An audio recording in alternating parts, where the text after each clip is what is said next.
Quizás creas que este es otro video de campaña. Quiero decirte que no lo es.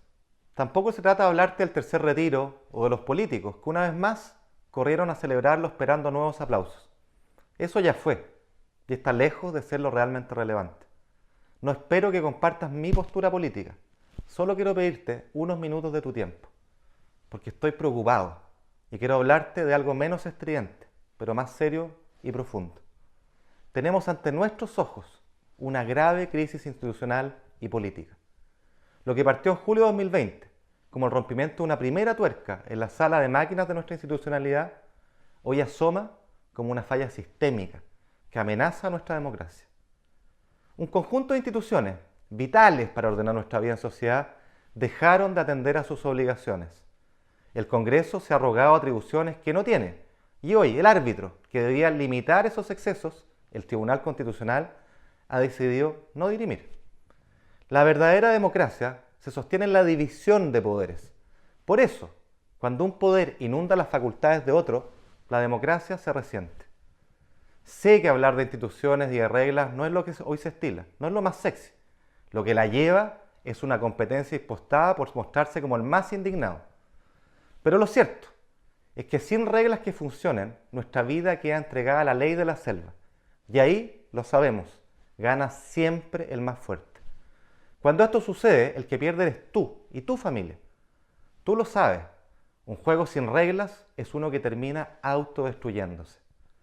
Quizá todavía pienses que este es un discurso político más, pero alguien debe decirlo con todas sus letras.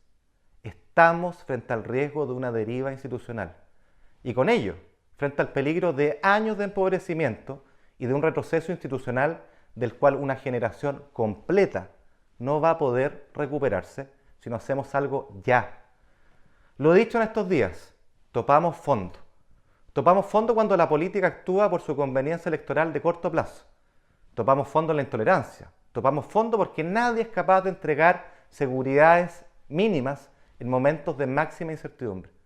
Topamos fondo, pero sé que podemos actuar y juntos saldremos de esta. Es en estos momentos difíciles cuando los demócratas debemos unirnos para volver a construir en el diálogo que nunca debimos perder. Que la esperanza se haga realidad es nuestra responsabilidad, no llega sola. Yo tengo esperanza y quiero hacer algo por ella, por nuestro presente, pero sobre todo por el futuro de nuestros hijos. Tengo esperanza porque creo en Chile, no como algo abstracto, porque creo en las personas que lo conforman, en su sensatez y en su moderación. No podemos ser meros espectadores de lo que está pasando. Tenemos que involucrarnos. Si te importa lo que pasa, dilo. Si puedes aportar, hazlo. Depende de cada uno de nosotros el retomar un clima de respeto, diálogo y colaboración. Sé que muchos de ustedes comparten mi preocupación. Atrevámonos a decir basta. Atrevámonos a levantar la voz para decir que el verdadero problema es institucional. Unamos fuerzas.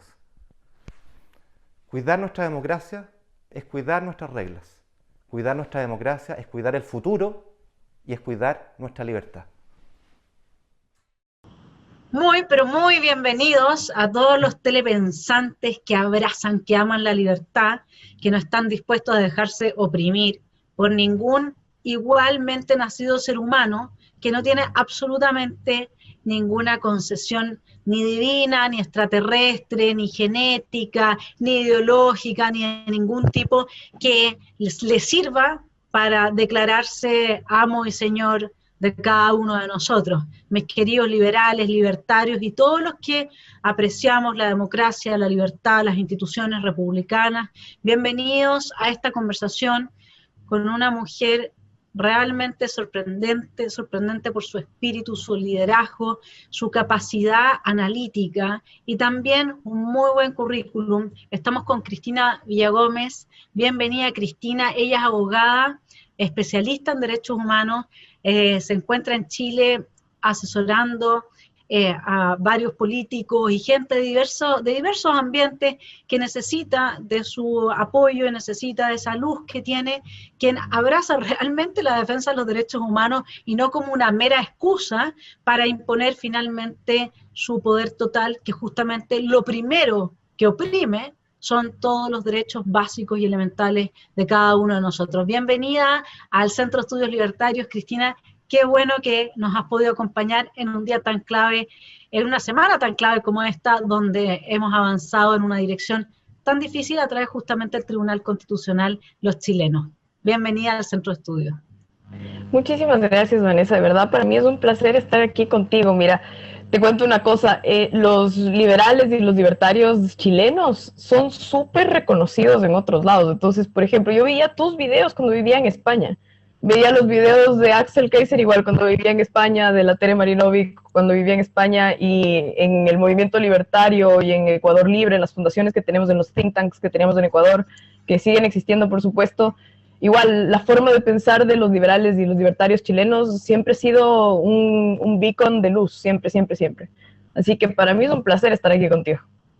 Me alegra que, pero nos nutrimos mutuamente, ¿no? Porque sí, no es un mundo tan grande y sin embargo siempre es esa minoría que logra de alguna forma mantener abierto el pensamiento, mantener las resistencias ante el avance opresivo del poder de una izquierda que tiene vocación totalitaria, porque hay que distinguirla de aquella izquierda que no tiene vocación totalitaria.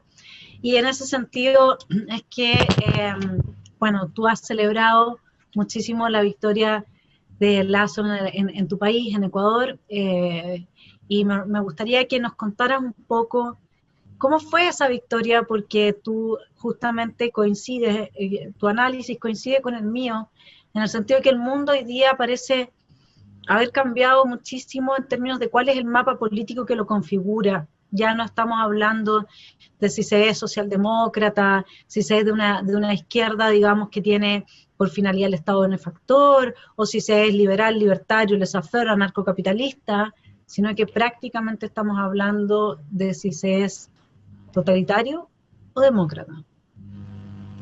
Sí, o sea, para nosotros la victoria de Guillermo Lasso fue emocionante, fue estremecedora. Y una de las cosas que yo he dicho siempre es que la victoria de Guillermo Lasso no la podemos atribuir a una victoria de la derecha dura en Ecuador. Bueno, la derecha dura en Ecuador no, aunque no existe. Hay un partido social cristiano, pero no es un partido de derecha, no defienden ideas de la derecha. Creo que ha habido un desgaste tan intenso del pensamiento político en el Ecuador que yo me atrevería a decir que los partidos que deberían representar un ideal de derecha no existen. Entonces, yo sí digo siempre, el logro de Guillermo Lasso, que se lanza por tercera vez a la presidencia, que es más, esta es la vez que menos votos llega a sacar. Este logro no es un logro de la derecha per se, sino de una izquierda que, como tú dices muy bien, no tiene una vocación totalitaria, sino que tiene una vocación democrática y que tiene formas tal vez muy distintas a las que tenemos nosotros de ver las cosas. Pero ojo, Vanessa, yo quiero dejar una cosa súper clara. Esta misma izquierda, perdón, esta izquierda democrática, esta izquierda que ahora es muy conciliadora, que ahora está otra vez hablando de institucionalidad y no de populismo, esta fue la izquierda que le puso en el poder a Correa en su minuto. Yo no creo que ellos esperaban que lo que pasó con Correa iba a pasar, ¿ya? Aunque las señales estaban más o menos por ahí claras, pero no creo que alguien creyó que el tipo podía llegar tan lejos. ¿Ya? Creo que ¿qué significa tan lejos, Cristina? Para que lo entienda quien no conoce la realidad del Ecuador, y que, bueno, que sepan que Correa estuvo 15 años, digamos. ¿Qué significa llegar lejos políticamente hablando? Porque hay mucha gente que no sabe a qué te estás refiriendo. Claro. Nosotros, en el deterioro político que tiene Chile ahorita, es como si nosotros fuéramos una máquina del tiempo, estamos en el futuro nosotros, porque en ese sentido nosotros nos adelantamos más o menos 15 años. Rafael Correa llegó al poder con la promesa de cambiar la constitución neoliberal, una constitución que era muy parecida a la chilena y muy parecida a la mayoría de las constituciones que están adheridas al derecho constitucional francés, al sistema que la mayoría de nosotros tenemos, porque no somos del common law. Entonces, era una constitución normal, ¿no? Una constitución que tenía todo lo que tenía que tener, una constitución de una calidad técnica bastante más elevada a la que tenemos ahora.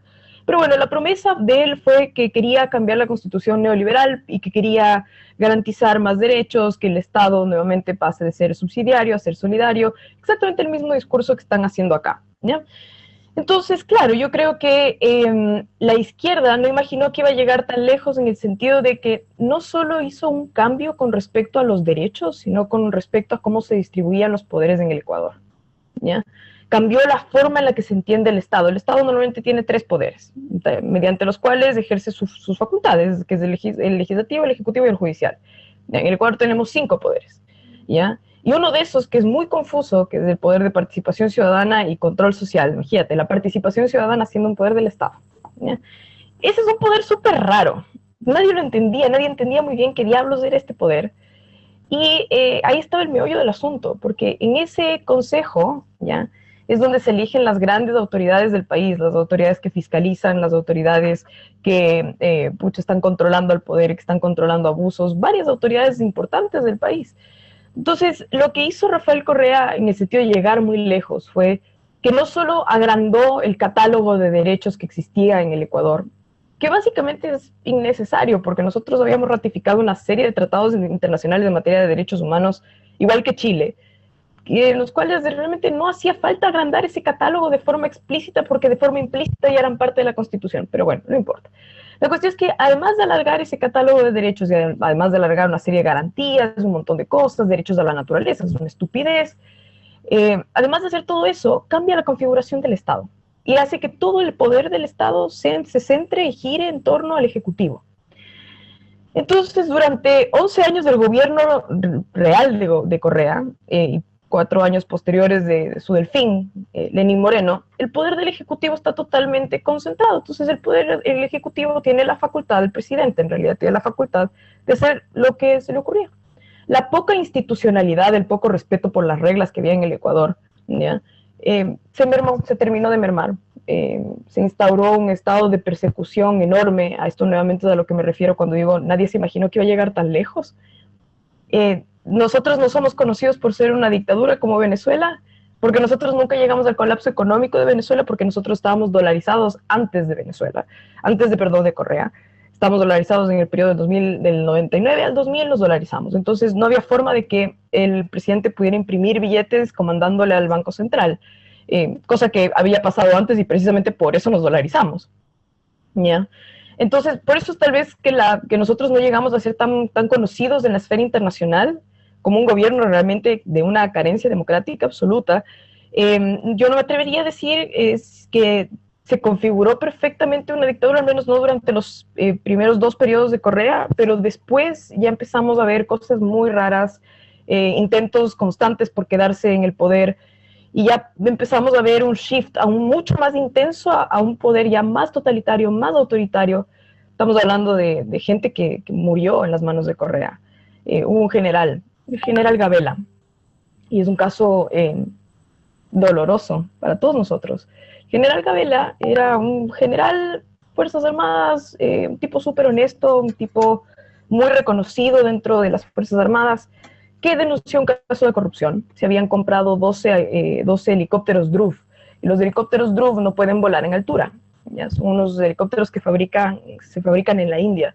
Esos helicópteros no pueden volar en altura, y obviamente mi país es un país que está entre montañas, entonces las alturas oscilan desde el mar hasta 3.000, 4.000 metros para arriba. Entonces, esos helicópteros se había probado que no podían estar en nuestro país, que no iban a servir en nuestro país. Entonces, y además se compraron con un sobreprecio. Entonces Gabela dice, aquí hay algo raro y yo voy a denunciar esto. En una conferencia de prensa, Gabela empieza a hablar del tema, y otro de los generales, que era muy cercano a Correa, se acercó y le amenazó, y habían cámaras ahí, ¿ya? En medio del tumulto, en medio de la gente, cuando ya se estaba acabando la conferencia de prensa, este otro general se le acerca y le dice, vas a pagar por lo que hiciste, ¿ya?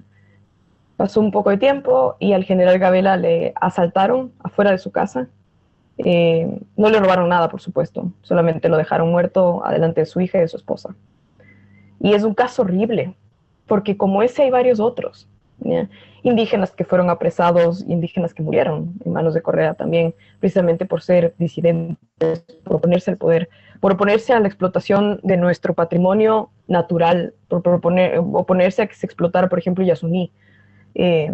Periodistas perseguidos, pero de una forma que yo nunca había visto en Ecuador. Nosotros también tuvimos una dictadura militar, una dictadura súper blanda, no pasó mayor cosa.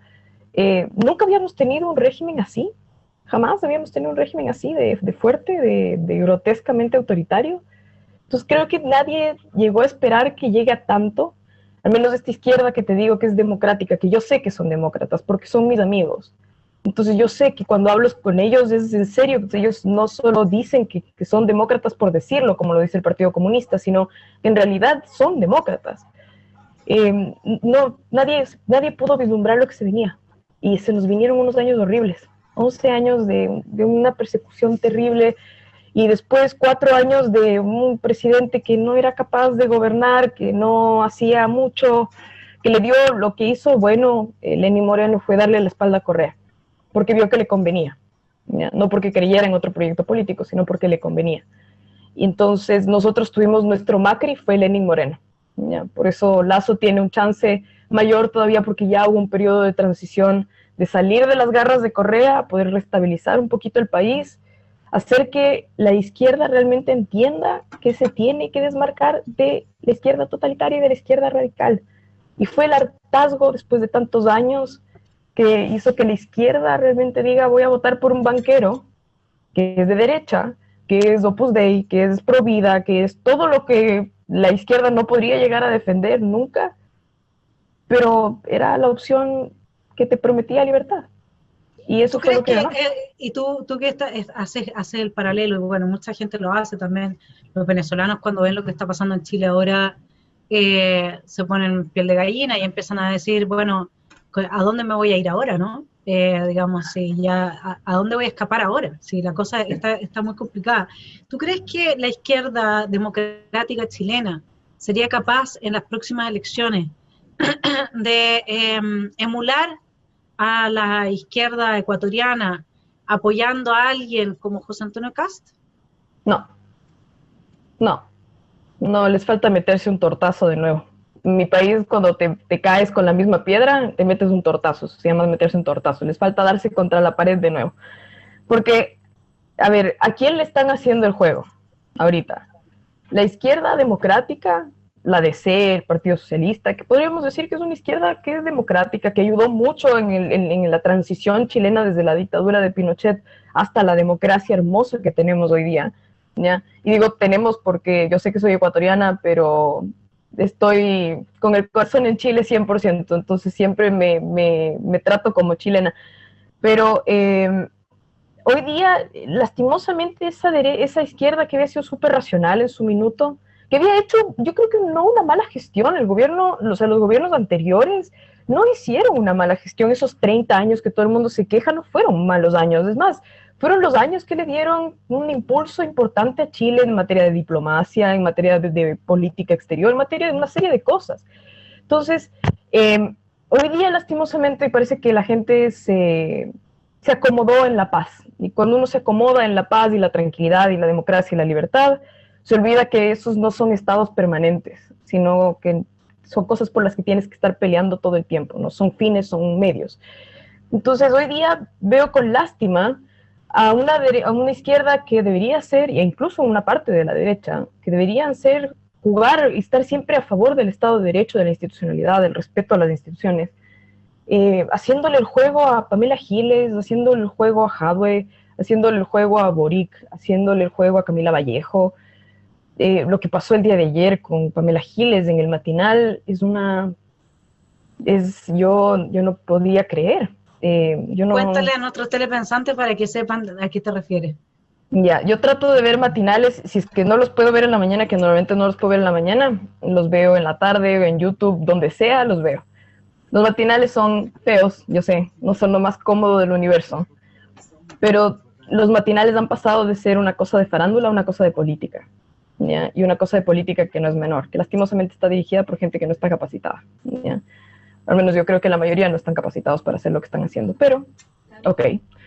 El día de ayer, Pamela Giles, en el matinal que dirige Tonka Tomisic con Amaro Gómez Pablo, sí. Claro, sí. En el matinal que dirigen ellos dos, tuvo una pelea no menor con uno de los entrevistadores, que es Lagos, que le hace una pregunta diciendo que ahora quién va a tomar básicamente las cartas o el toro por los cuernos en el gobierno. Y esta señora, esta dama Giles, le dice que qué pregunta más tonta, que ella quisiera que le entreviste Tonka y que ella no le da la gana de responder lo que le pregunta Lagos. Entonces se pasa un momento incómodo, medio que Lagos se ríe, todos medio incómodos, pero sin reaccionar, sin decir, oye, señora, no sea grosera, o simplemente cortarle la entrevista y ya. Bueno, después se metió en una pelea con Lagos, lo insultó, Lagos le dijo que era un insolente, le dijo que no iba a responder las preguntas que le hiciera, después le dijo a Amaro que era imposible que él se quedara con la última palabra, que qué falta de caballerosidad. Ahí la caballerosidad les conviene a los feministas cuando les conviene nomás. Hasta ahí nomás les llega el feminismo. Entonces le dice que qué falta de caballerosidad, que la abuela con sus nietitos y su simonea están siempre peleando por el pueblo y van a estar dispuestos a darle la cara y decir las cosas de frente a quien sea, que son unos insolentes, que son unas personas que no tienen ni idea de dónde están parados. Yo cuando vi, lo pueden ver en YouTube, la entrevista, está en YouTube, está en Twitter, está en todo lado. Yo cuando vi eso dije, chuta, qué grave, porque lo que pasó igual el otro día con Schalper y Giles, que Giles le empieza a decir abuelo gobernador, candado chino, Schalper. Pero tú sabes que esa es una estrategia comunicacional. Por supuesto. O sea, lo que pasa es que cuando tú, a ver, lo único que esta gente no tiene es estupidez. Todo lo que hace un Maduro, todo lo que hace un Giles, todo lo que hace un Jadwe, están claramente analizados cómo operan en la psiquis de las personas que no tienen resistencia frente a este tipo de discurso porque no tienen autoconciencia, no tienen conciencia respecto de qué es lo que puede haber detrás, creen que esto es algo espontáneo. Entonces, ¿qué pasa? Cuando tú sabes que antropológicamente nuestro diseño cerebral es más sensible ante una amenaza, ante algo malo, que ante algo bueno. Por eso es que prácticamente todos los libros de historia de lo que hablan es de la guerra y el crimen y el este y el otro, y no hay libros de historia con la maravilla de historia que se ha ido creando en torno a la música, la cultura, el arte, etcétera, etcétera, hasta que llegó el posmodernismo, pero bueno, dejémoslo ahí, de esa otra discusión.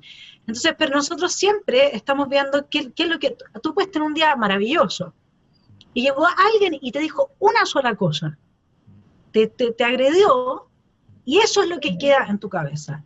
Y esta gente lo sabe perfectamente, y porque la idea de ellos no es si quedó bien o mal en la cabeza del otro, porque ya qué más mal puede quedar una persona que no tiene absolutamente ninguna moral y ningún piso y nunca lo ha tenido. Es simplemente una manifestación de una feminidad torcida y nada más que eso. ¿Qué mal puede quedar con algo que es esencialmente torcido? Nada. La idea es quedar en la cabeza de la gente, cosa que cuando vean Giles, y la gente le gusta pensar bien de las personas, la asocian a alguna última cosa buena que hizo. Esto es una preparación para en la próxima, qué sé yo, antes de las elecciones, tener algunas apariciones públicas abrazando a alguien, conteniendo a alguien, siendo amable, cariñosa, y entonces la persona se olvida que la recuerda porque insultó a un periodista, pero la recuerda y la asocia a lo último que vio. Así funciona. Y ojo, aquí hay una cosa, ¿no? Y totalmente cierto, Vanessa. Aquí hay una cosa, yo estaba viendo cuál fue la respuesta de la gente en redes sociales, que no es el mejor indicativo, pero si ves distintas plataformas puedes llegar a ciertas conclusiones.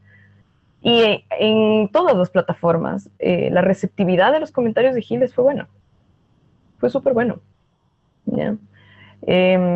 Fue súper bueno. Y eso es preocupante porque, verás, había una cosa que a mí me tranquilizaba después del estallido social en Chile. Había una sola cosa que a mí me calmaba.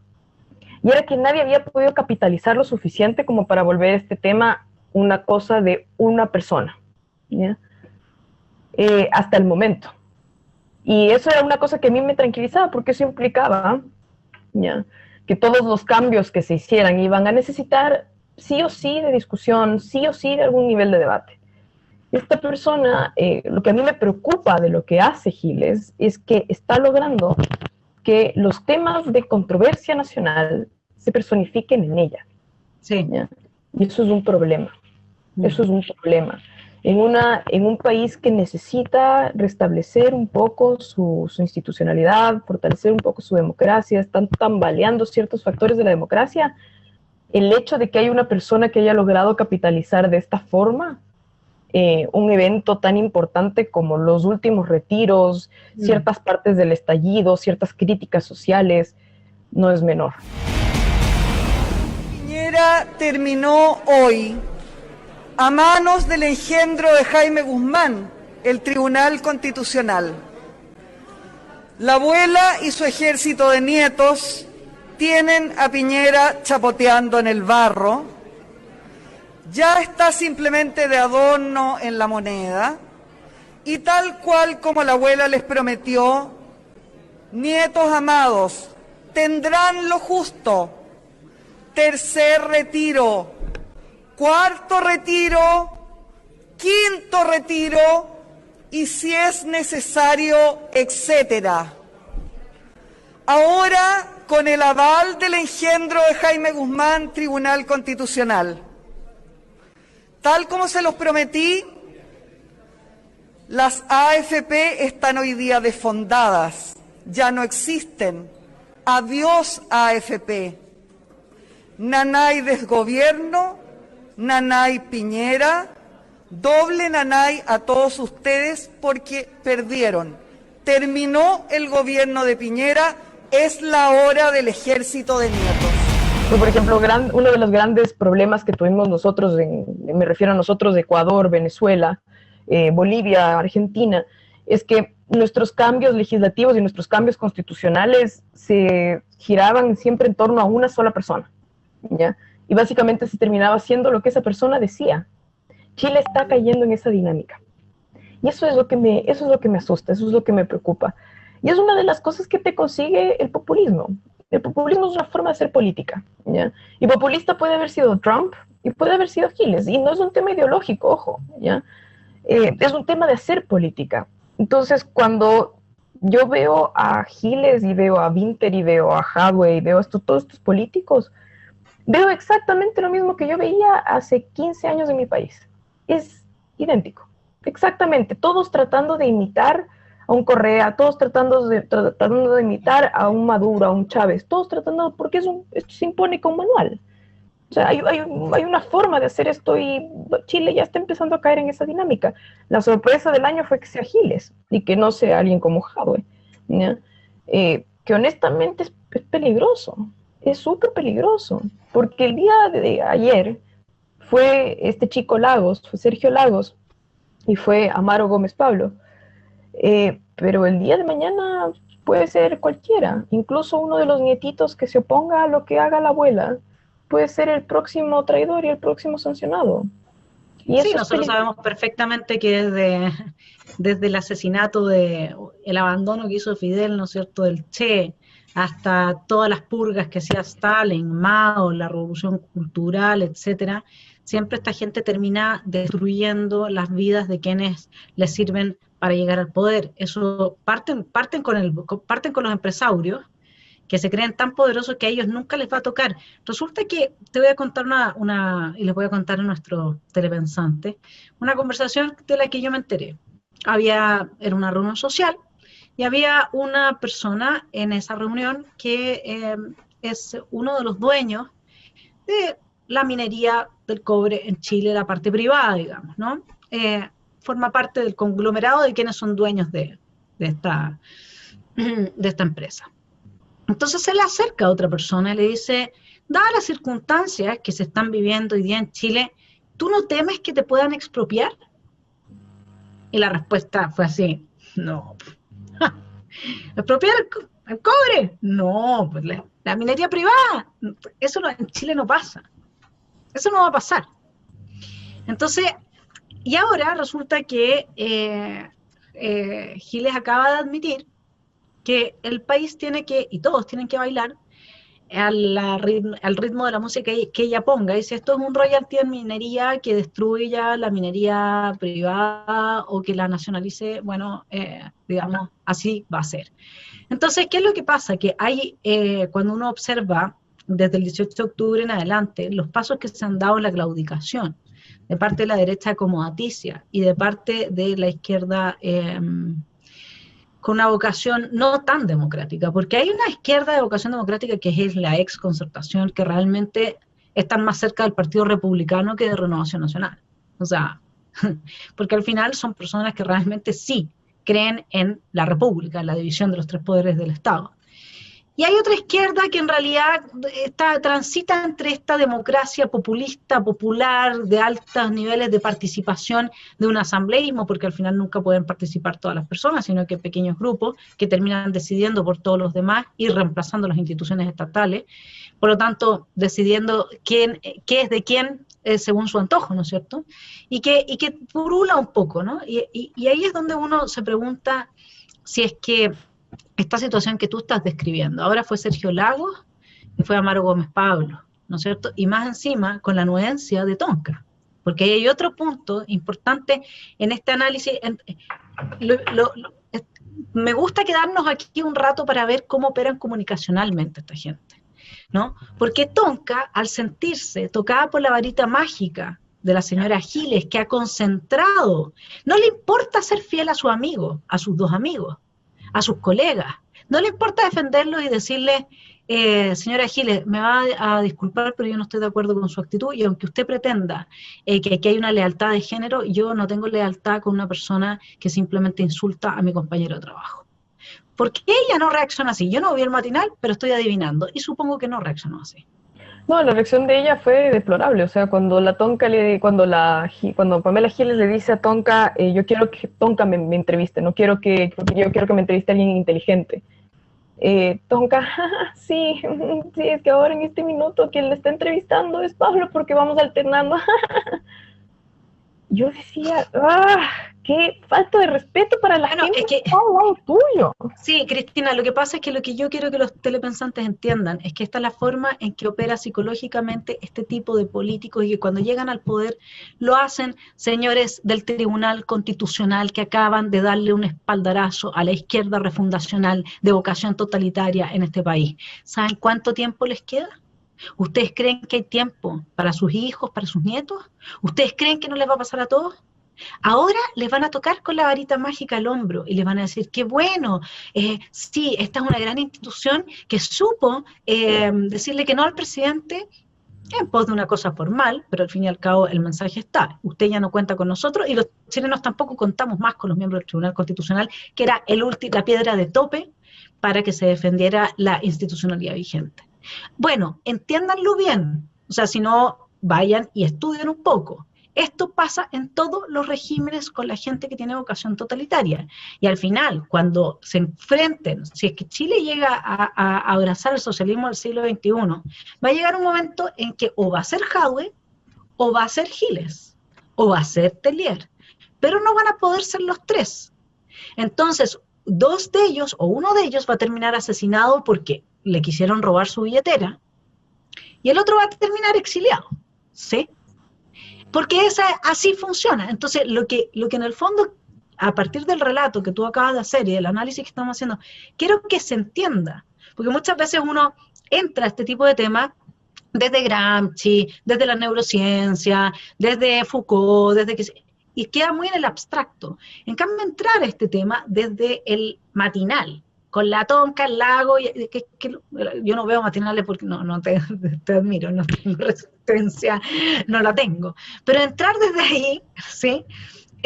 Nos permite, y de hecho no lo vi, no tenía idea de lo que me estabas hablando, y sabía cómo había reaccionado la Tonka. ¿Por qué?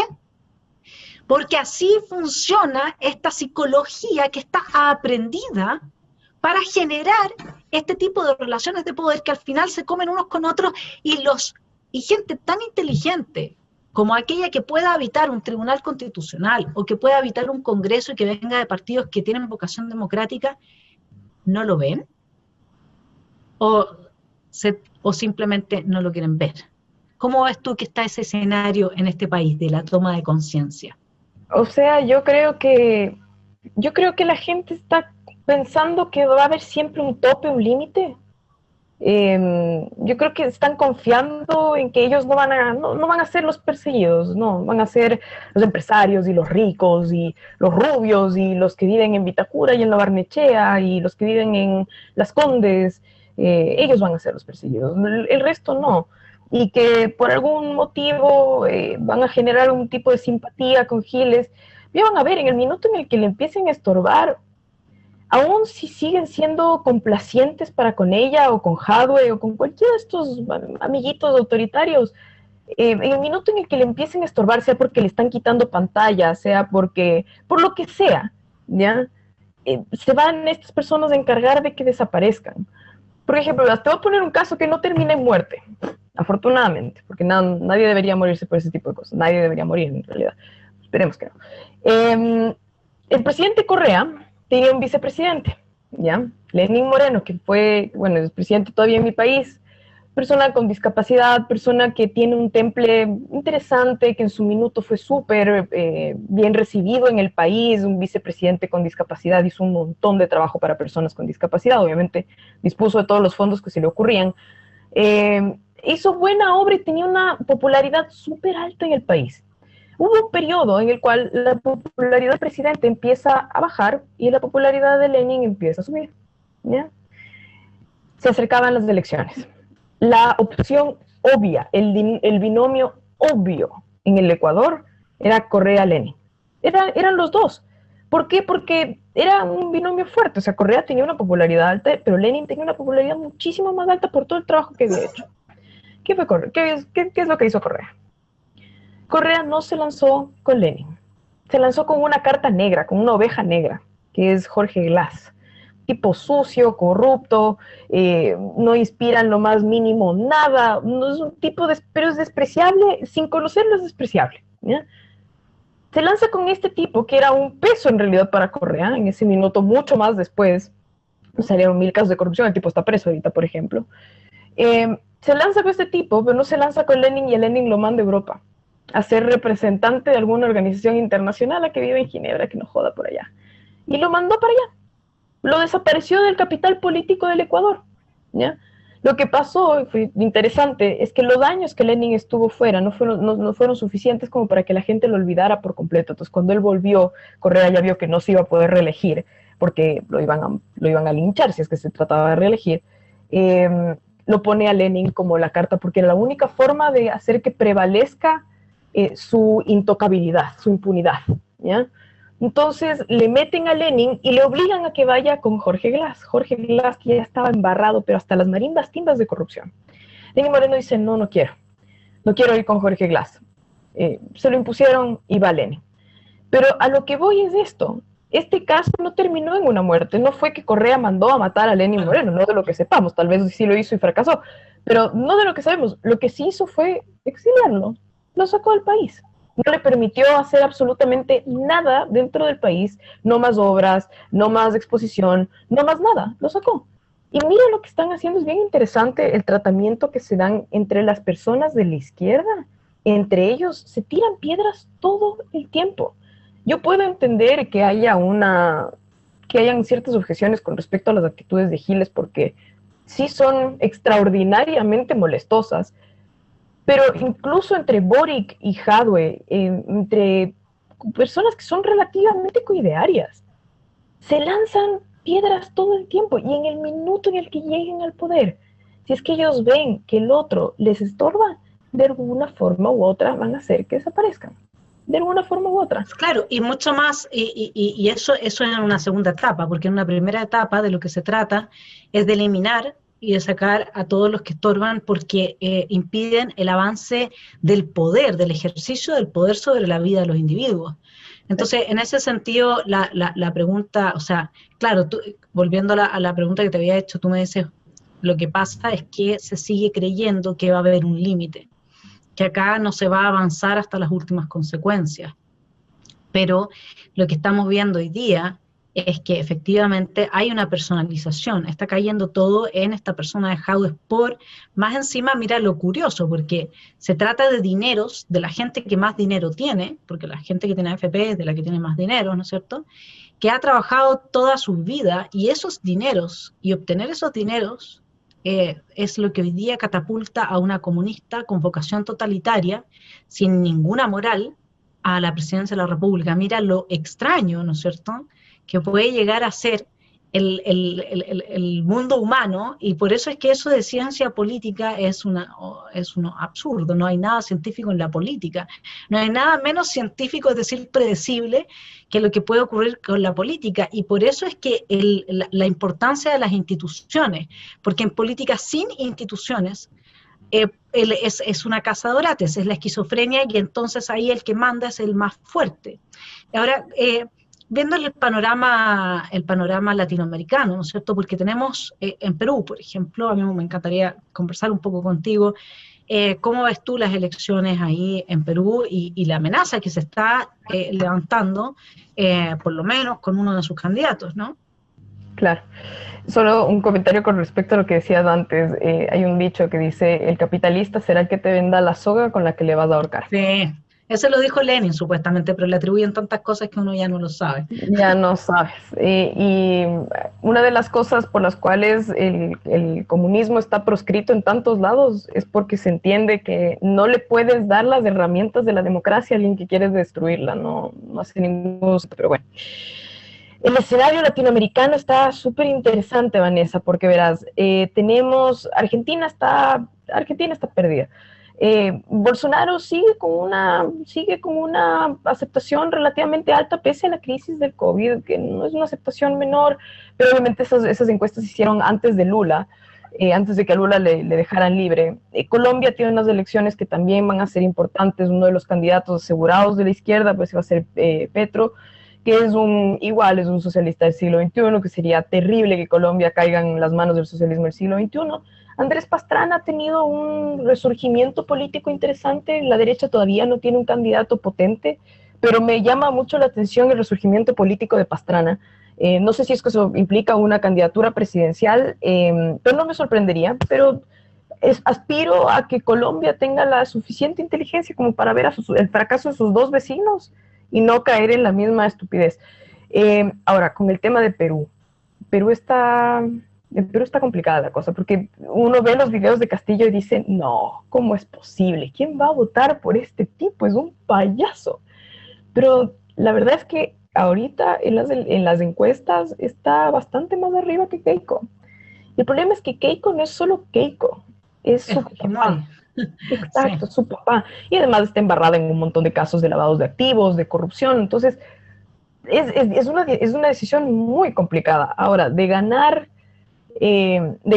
Castillo sería una pena realmente, porque podríamos romper una alianza estratégica que somos todos los países que estamos al Pacífico. Una alianza tan potente, tan buena, que nos podría ayudar a negociar mejor con la China, por ejemplo, a no ser países chiquititos individuales que negocian con China, sino a ser grandes mercados que negocian con China. Y eso podría ayudarnos a meterle un freno un poco al mercado chino, que es un poco invasivo y no siempre es lo mejor. Pero yo el panorama en América Latina creo que está un poco desfasado. Los países que vivimos y sufrimos del socialismo del siglo XXI estamos tan hartos de eso que empezamos a votar por lo contrario, y los países que todavía no lo han sufrido están empezando a caer en lo que nosotros caímos hace 15 años. Y no va a haber forma en la que nosotros, ecuatorianos, venezolanos, cubanos, les podamos explicar y decir, hey, tengan cuidado, esto es un peligro, por favor reaccionen, no voten por gente que trata de personalizar el poder, porque eso rompe con toda institucionalidad, porque ahí el poder reside en esa persona y no se entiende, se deja de entender que las instituciones trascienden en el tiempo. Piñera podrá ser presidente 4 años, pero después de eso la presidencia sigue, es una institución. Entonces, no va a haber forma en que nosotros les podamos advertir, porque ustedes ya han sido advertidos. Sobre todo, o sea, Chile ha tenido un nivel de migración de venezolanos impresionante, y todos los venezolanos siempre dicen exactamente la misma cosa. Nosotros venimos huyendo del régimen en el que ustedes están empezando a caer. Nadie quiere creer que Chile puede llegar a ser Venezuela. Y eso yo creo que es un problema de memoria histórica, ¿verdad? Porque Chile ya fue Venezuela. Chile ya fue Venezuela. Entonces no crean que están exentos de caer en lo que están por caer. Lo están convocando. Lo están convocando. Y yo te digo, Vanessa, que con cierta pena no veo que haya un paso atrás, no veo que haya un retroceso. Porque, por ejemplo, digamos, un candidato opcional que parece que podría llegar a ser interesante sería Lavín. No porque a mí me guste, sino porque si es el candidato que gana las primarias de Chile Vamos, es una opción presidencial no menor, dependiendo obviamente de quién lance la izquierda. José Antonio Cast todavía no tiene esa cabida en el espectro político como para decir es un competidor fuerte, aunque sea un candidato bueno, aunque sea un candidato que, pucha, podría realmente defender lo que debería defender. Pero, por ejemplo, si llegara a ganar un Lavín, yo le veo haciendo cosas muy parecidas a Piñera. O sea, yo le veo haciendo cosas muy, concesiones muy necesarias, muy parecidas a las de Piñera. Y si, por ejemplo, ganara una Paula Narváez, sería una persona con la que sería muchísimo más fácil de dialogar que una Giles o un Jadwe, pero seguiría promoviendo las mismas locuras que hicieron que en el 2014 las reformas tributarias, por ejemplo, de Bachelet, mandarán al país al abismo en el cual termina el estallido social, porque esto se viene gestando desde el 2014. Desde el 2014 que los chilenos tuvieron una fuerte caída en el PIB per cápita, en el PIB a nivel nacional. O sea, el nivel de recaudación tributaria bajó, el nivel de ineficiencia del Estado subió. Entonces, ella va a seguir defendiendo estos modelos, aunque sea más fácil dialogar con ella y hacer una alianza con ella. Va a ser difícil que Chile pueda salir de esta situación. Yo lo veo complicado, cada día más complicado. Te juro que hace un año no me podía imaginar que íbamos a llegar tan lejos, ni yo, ni siquiera yo. Ni siquiera yo. Yo decía, no, Jadwe, no, ni Avala va a ganar. Jamás, ¿cómo podría ganar un Jadwe en Chile después de haber tenido un Allende? Pero es que se olvidaron que ustedes ya fueron Venezuela. Se olvidaron. Y hay un discurso ridículo que está todo el tiempo girando, y por eso mismo digo, yo veo matinales porque necesito saber cuál es el ritmo de la política en el país. Por eso. Y yo sé que con la televisión, las noticias normales y los programas de noche no me es suficiente. Hay que entender qué está pasando con los matinales. Yo creo que no nos podemos desentender, aunque nos hierva la sangre. Pero, por ejemplo, por eso mismo digo, los matinales están ahorita con gente que no está preparada para lidiar los temas de los cuales están hablando. Porque ellos instalan un discurso, pero no entienden lo que están diciendo. Dicen, el modelo fracasó. ¿Cómo diablos el modelo fracasó? Todo, o sea, ¿cómo?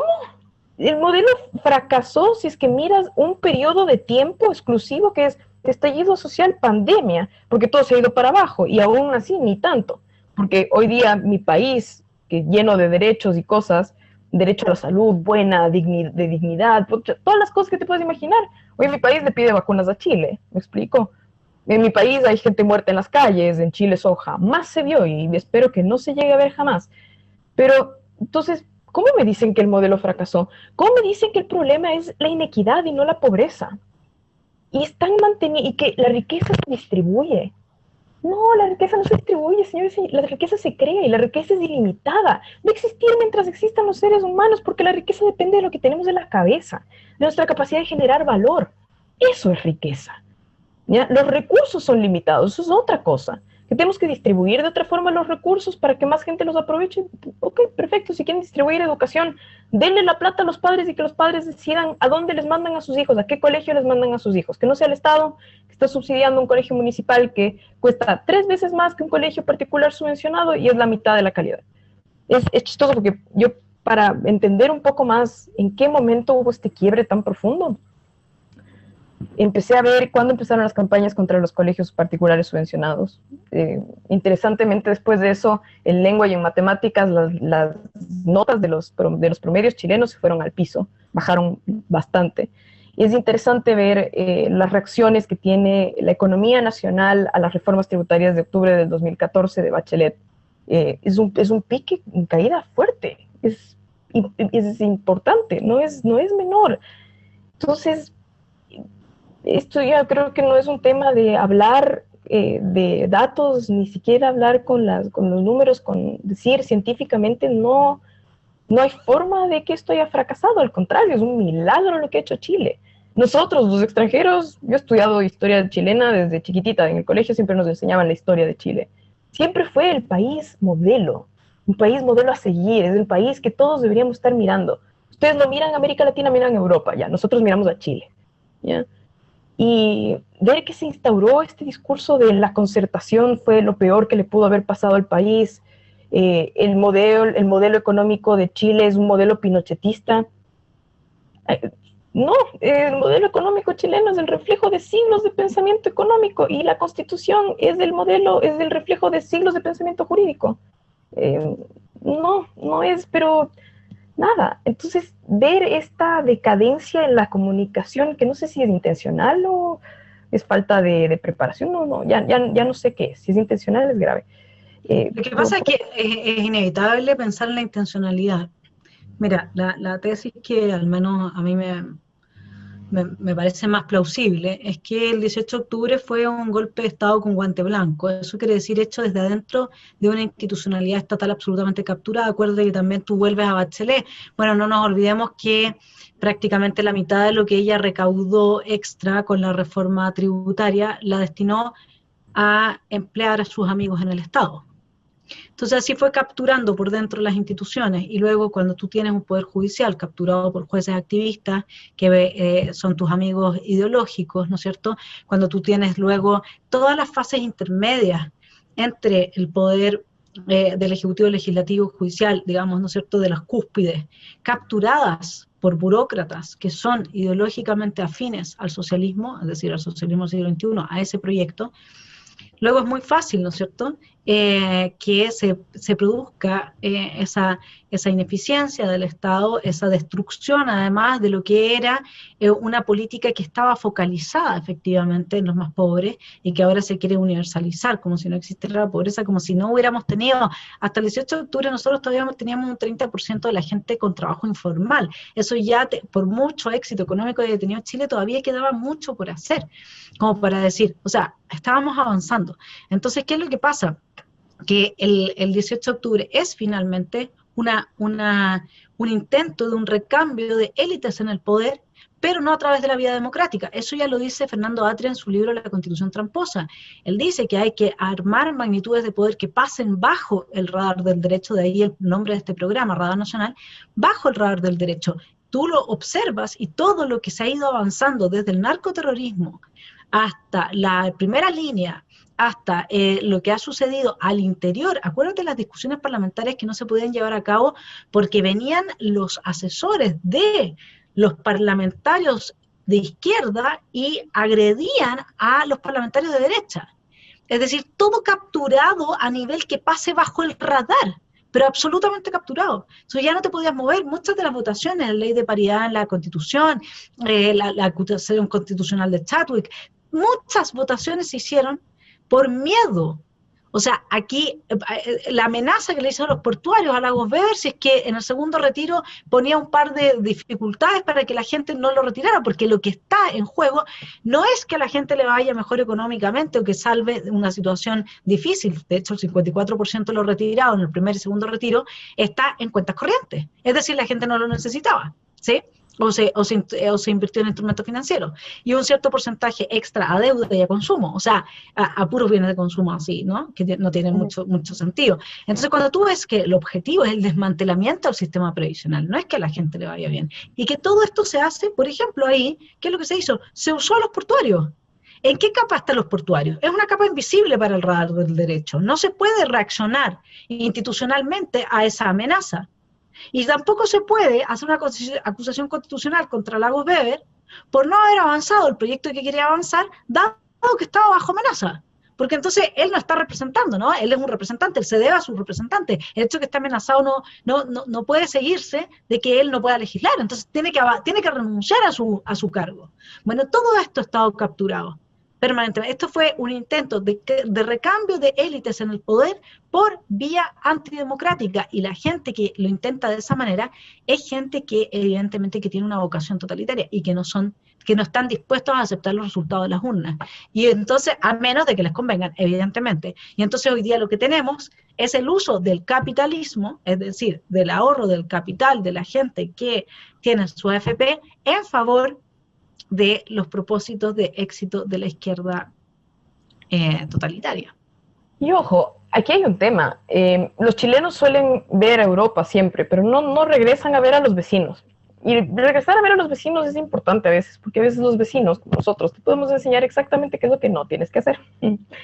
Hasta para ver qué es lo que tienes que hacer. Yo adoro a mi país, de verdad que lo quiero un montón, pero políticamente es un fiasco y es una pena decirlo, pero no tenemos institucionalidad, nuestras policías están totalmente corrompidas. Tú puedes comprar un policía en Ecuador con nada, con $10, $5, es una locura, me explico, es una cosa que a mí no se me ocurriría jamás en la vida ser un carabinero, nunca, jamás, nunca, jamás.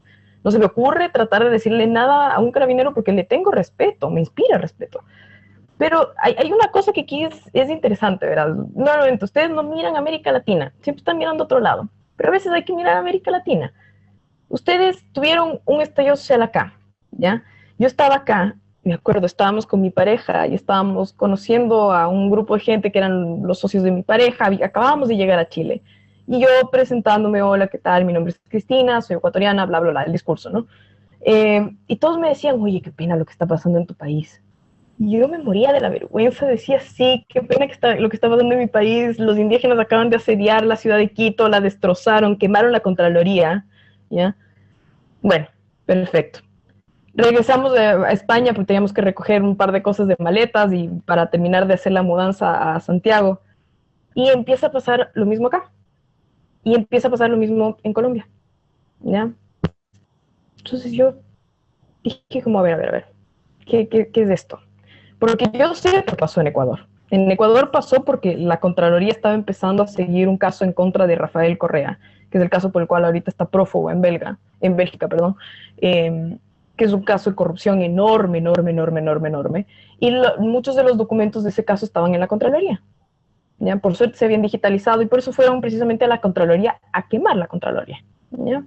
Yo sé por qué estaba pasando eso, porque yo también sé que desde que Correa está siendo perseguido judicialmente con casos de corrupción, no es una persecución política, sino realmente es un tema de corrupción, empezaron a haber atentados de las FARC en el Ecuador, cosa que no había pasado, particular.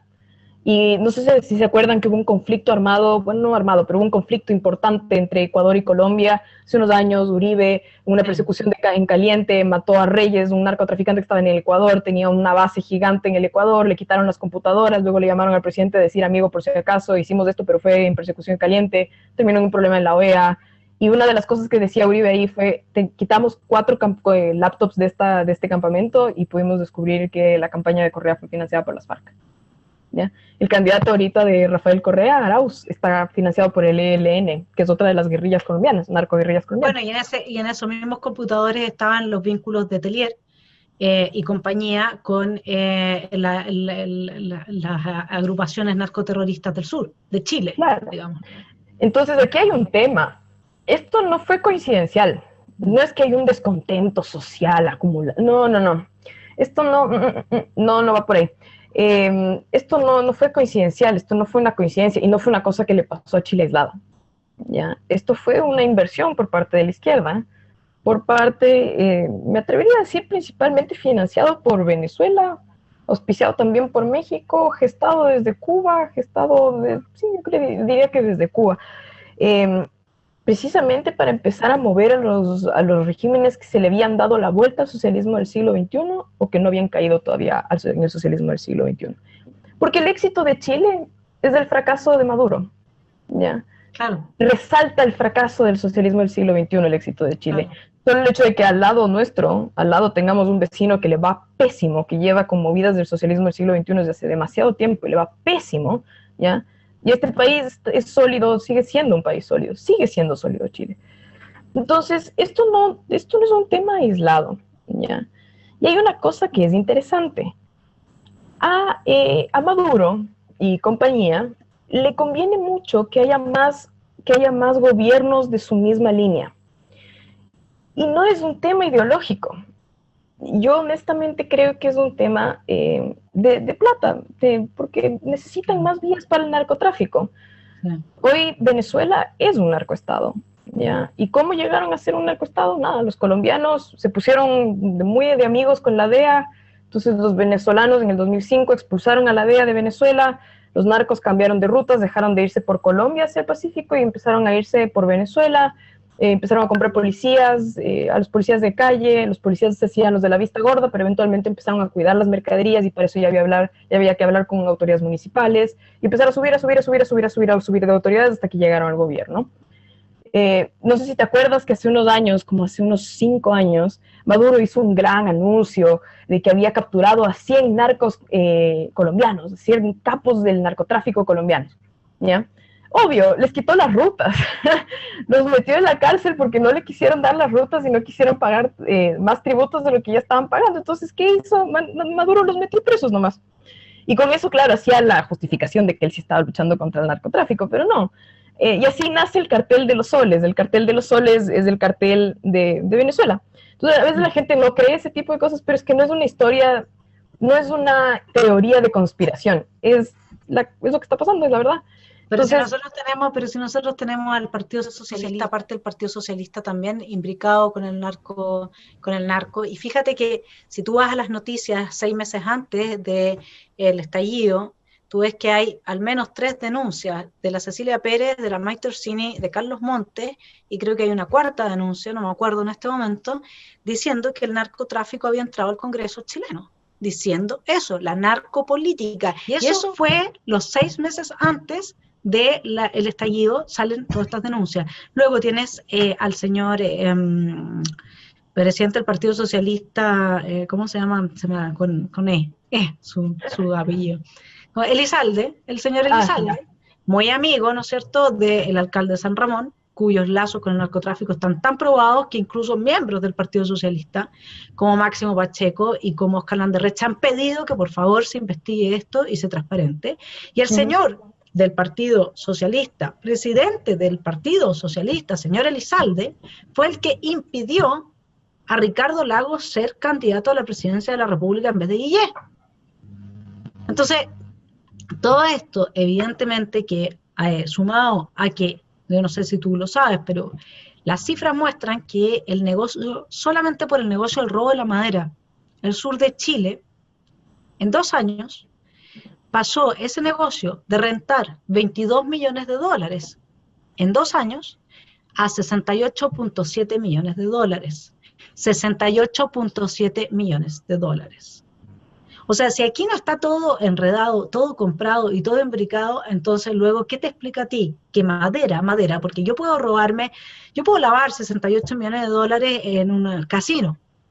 Yo puedo tener $68 millones en un par de cajas de cocaína, ¿sí? Pero madera, $68 millones en madera, son miles de camiones, son muchos cientos de barcos y embarques, son cientos de miles de personas haciéndose los lesos, como decimos en Chile, es decir, no queriendo prestar atención. Y me parece que justamente esa es como ya para ir cerrando, para que porque nosotras tenemos acá para conversar muy muy largo, yo creo que vamos a tener que invitarte de nuevo al Centro de Estudios Libertarios, y si no a mi canal también, para retomar algunos puntos que nos quedan. Pero yo creo que si hay algo de nuestra conversación que de alguna forma trasunta y destila el análisis tuyo y mío, en lo que parece que tenemos un gran acuerdo, es en esta actitud de no querer ver, de no hacerse cargo, que está sumando fuertemente a la causa de gente con vocación totalitaria que va a terminar destruyendo la vida de todos. No sé si quieres agregar algo a ese análisis para que nuestros telepensantes se queden con una conclusión tuya también de este tema. Sí, en primer lugar, nuevamente, esto todo, siempre hablo de lo que pasó en Ecuador, lo que está pasando en Venezuela o lo que ha pasado en diferentes lugares, porque quiero que vean la similitud de lo que pasa allá y lo que está pasando acá, ¿ya? El otro día, Marcela Cubillos, hay un video en YouTube que les recomiendo, te lo recomiendo mucho, Vanessa. Lo hizo Carlos Andrés Vera, es un cineasta espectacular ecuatoriano, que se llama Laberintos. Ya creo que es media hora el video. Y se trata sobre todo las conexiones del narco con Correa y todo lo que empezó a pasar cuando Correa empezó a ser perseguido. Bueno, es un relajo, pero es súper interesante, ¿ya? Viéndolo desde fuera es súper interesante. Viéndolo desde adentro no creo que sería tan interesante, estaría muerto de miedo en realidad. Entonces, yo siempre les estoy diciendo a los chilenos como, regresen a ver a Venezuela, regresen a ver a Ecuador, regresen a ver lo que pasó en su minuto en Colombia también. Porque esto es una estrategia, obviamente, o sea, si es que el narco está financiando al comunismo y el comunismo está permitiendo que el narco se expanda y que haga todo lo que tiene que hacer para seguir con su negocio, ¿ya? Entonces, obviamente, al narco le conviene financiar al comunismo, por supuesto. Le conviene financiar a líderes que van a respaldar su gestión, lógico.